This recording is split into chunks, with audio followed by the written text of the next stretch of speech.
Welcome to mini vlog guys. सम्पूर्णलाई नमस्कार। म चाहिँ तपेन्द्र ब्राल र भिडियो चाहिँ सबले पुरा हेरेर साथ दिदिनु होला। कस्तो छ के छ सुझाव सल्लाह दिनु होला।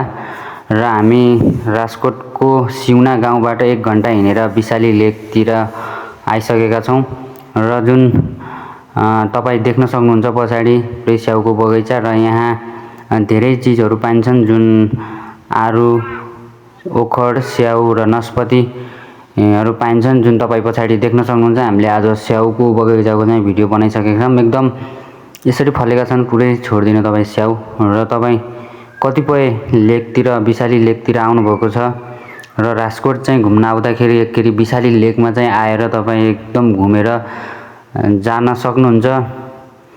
र हामी पनि राजकोटतिर आएर हामी पनि विशाली लेकतिर आएर घुमिसकेका छौं र तपाईहरु पनि आएर यहाँको अर्गानिक स्याउ, ओखर र नास्पाती खाएर जान सक्नुहुन्छ।